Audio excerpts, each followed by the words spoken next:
എല്ലാ കൂട്ടുകാർക്കും നിമ്യാസ് വേൾഡിലേക്ക് ഒരിക്കൽ കൂടി സ്വാഗതം. അപ്പം ഞാനിന്ന് അവല് ശർക്കരയും വെച്ചിട്ടുള്ള ഒരു അടിപൊളി സ്നാക്കിൻ്റെ റെസിപ്പി ആയിട്ടാണ് കൂട്ടുകാർ വന്ന് വീഡിയോ സ്കിപ്പ് ചെയ്യാതെ തന്നെ കാണുമല്ലോ. അതിനായിട്ട് ഞാനിവിടെ പാൻ അടുപ്പത്ത് വെച്ചിട്ടുണ്ട്. അതിലേക്ക് ഒരു കപ്പ് അവലാണ് കേട്ടോ ചേർത്ത് കൊടുത്തിരിക്കുന്നത്. അപ്പോൾ കൂട്ടുകാർക്ക് വേണമെങ്കിൽ വെള്ള അവൽ വേണമെങ്കിലും എടുക്കാം കേട്ടോ. ഞാനിപ്പോൾ ഈ അവലാണ് എടുത്തിരിക്കുന്നത്. നമുക്കിതൊന്ന് ഡ്രൈ റോസ്റ്റ് ചെയ്തെടുക്കാം കേട്ടോ.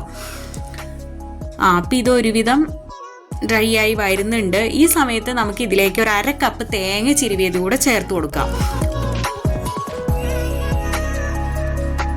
അപ്പോൾ ഈ തേങ്ങയിലെ ജലാംശമൊക്കെ ഒന്ന് വറ്റി ഒന്ന് ഡ്രൈ ആയിട്ട് വരണം കേട്ടോ. അത്രയും വന്നാൽ മതി, അല്ലാതെ ഒത്തിരി അങ്ങോട്ട് നമുക്ക് റോസ്റ്റ് ചെയ്യേണ്ട ആവശ്യമൊന്നുമില്ല. അതിലെ ജലാംശം എല്ലാം ഒന്ന് വറ്റി നമുക്ക് അവലും ഒക്കെ നല്ല ക്രിസ്പിയായി വരണം കേട്ടോ. അത്രയേ ഉള്ളൂ. ഇനി അടുത്ത് ഞാനിവിടെ നിലക്കടല ഒരു 1/2 കപ്പ് എടുത്ത് വെച്ചിട്ടുണ്ട്. അപ്പോൾ ഇത് ഞാൻ റോസ്റ്റ് ചെയ്ത നിലക്കടലയാണ് കേട്ടോ. അപ്പോൾ അതിൻ്റെ തൊലിയെല്ലാം കളഞ്ഞിട്ടുണ്ട്. ഇതല്ലാന്നുണ്ടെങ്കിൽ കൂട്ടുകാരൊന്ന് നിലക്കടല ഒന്ന് ഡ്രൈ റോസ്റ്റ് ചെയ്ത് എടുക്കുക കേട്ടോ. എന്നിട്ട് അതിൻ്റെ തൊലിയെല്ലാം മാറ്റി എടുക്കുക. അപ്പോൾ നിലക്കടല ഇവിടെ റെഡി ആയിട്ടുണ്ട്. അപ്പോൾ അവലെല്ലാം നല്ല ക്രിസ്പി ആയിട്ട് വന്നിട്ടുണ്ട് കേട്ടോ കൂട്ടുകാരെ. അപ്പോൾ നമുക്കിനി ഇതൊരു പ്ലേറ്റിലേക്ക് മാറ്റി കൊടുക്കാം. എന്നിട്ട് ഇത് ചൂടാറി കഴിയുമ്പോൾ നമുക്ക് മിക്സിയിലിട്ടൊന്നങ്ങ് നന്നായിട്ട് ഫൈൻ പൊടിയായിട്ട് പൊടിച്ചെടുക്കാം. അതുപോലെ തന്നെ ഞാൻ ആ നിലക്കടല ഒന്ന് പൊടിച്ചെടുത്ത് കൊണ്ടുവന്ന് വെച്ചിട്ട് കണ്ടോ. അതെ ഈ ഒരു പരുവത്തിനാണ് കേട്ടോ ഞാൻ അത് പൊടിച്ചെടുത്തിരിക്കുന്നത്, അവലും തേങ്ങയും മിശ്രിതം.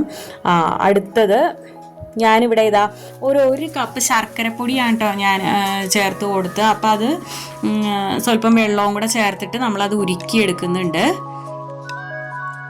അപ്പോൾ ഇതിലധികം അഴുക്കൊന്നും ഇല്ല കേട്ടോ. അങ്ങനത്തെ ശർക്കര ഇതാണ് കേട്ടോ. അതുകൊണ്ടാണ് ഞാനിത് അരിക്കാത്തത്. കൂട്ടുകാരല്ലാന്നുണ്ടെങ്കിൽ ശർക്കര പാനിയാക്കിയിട്ട് അതൊന്ന് അരിച്ചെടുത്തോളൂ കേട്ടോ.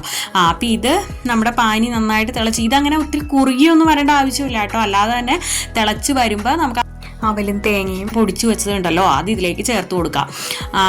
എന്നിട്ട് നന്നായിട്ട് മിക്സ് ചെയ്യാം. പിന്നെ നിലക്കടല നമ്മൾ പൊടിച്ചെടുത്തതുണ്ടല്ലോ അതും നമുക്കിതിലേക്ക് ചേർത്ത് കൊടുക്കാം. ഇനി ഇത് നന്നായിട്ടൊന്ന് മിക്സ് ചെയ്തെടുക്കാം കേട്ടോ. അപ്പോൾ ഇതിങ്ങനെ നമ്മൾ ഇളക്കി മിക്സ് ചെയ്യും തോറും ഇത് ഇങ്ങനെ ഡ്രൈ ആയി വരും കേട്ടോ. അപ്പോൾ ഇതിങ്ങനെ നന്നായിട്ട് ഡ്രൈ ആയി വരട്ടെ. ഈ പലഹാരം കുട്ടികൾക്കൊക്കെ ഒത്തിരി ഇഷ്ടമാവും കേട്ടോ. ഉറപ്പായിട്ട് ഉണ്ടാക്കി കൊടുക്കണ്ട. കുട്ടികൾക്ക് നല്ല എല്ലാവർക്കും ഇഷ്ടപ്പെടും. ഇത് നമ്മൾ ഒരു തുള്ളി എണ്ണ പോലും ആവശ്യമില്ലാത്ത പലഹാരമായിട്ട് ഞാൻ പറഞ്ഞതുപോലെ തന്നെ നാവിലിട്ട് അലിഞ്ഞു പോണ ഒരു പലഹാരമാണ് കേട്ടോ കൂട്ടുകാരെ. ഇത് ഉറപ്പായിട്ട് നിങ്ങൾ ഉണ്ടാക്കി നോക്കണം. ഇപ്പം നന്നായിട്ട് ഡ്രൈ ആയി വന്നിട്ടുണ്ട് കേട്ടോ. കണ്ടോ, എല്ലാം കൂടെ യോജിച്ച് മിക്സായി വന്നിട്ടുണ്ട്. അപ്പോൾ ഈ ഒരു പരുവാണ് നമുക്ക് വേണ്ടത്. ഇനി നമുക്കിത് ഒന്ന് ചൂടാറട്ടെ കേട്ടോ, ഒന്ന് തണുക്കട്ടെ. അപ്പം നമുക്കിത് റെഡിയാക്കി എടുക്കാം. അപ്പം ഞാനിപ്പോൾ ഇത് ഷേപ്പാക്കാൻ വേണ്ടിയിട്ട് ഒരു ബോട്ടിലിൻ്റെ അടപ്പെടുത്തിട്ടുണ്ട് കേട്ടോ. എന്നിട്ട് അതിലേക്ക് ഞാൻ ഓരോ ചെറിയ ഉരുള അങ്ങോട്ട് വെച്ച് കൊടുത്തിട്ട് ആ ഒരു ഷേപ്പിൽ, അപ്പോൾ കൂട്ടുകാർക്ക് എങ്ങനെ വേണമെങ്കിലും ഏത് ഷേപ്പിൽ വേണമെങ്കിലും ഇത് റെഡിയാക്കി എടുക്കാം കേട്ടോ. അപ്പോൾ വീഡിയോ ഇഷ്ടപ്പെട്ടാൽ ലൈക്ക് ചെയ്യാനും കമൻറ്റ് ചെയ്യാനും ഒന്നും മറക്കില്ലല്ലോ. അപ്പോൾ ഇതുവരെ സപ്പോർട്ട് ചെയ്ത എല്ലാ കൂട്ടുകാർക്കും ഒത്തിരി താങ്ക്സ് ഉണ്ട് കേട്ടോ കൂട്ടുകാരെ. അതുപോലെ തന്നെ തുടർന്ന് നിങ്ങളുടെ സപ്പോർട്ട് വേണം കേട്ടോ. എന്നാൽ മാത്രമാണ് എനിക്ക് മുന്നോട്ട് പോകാൻ സാധിക്കുകയുള്ളൂ.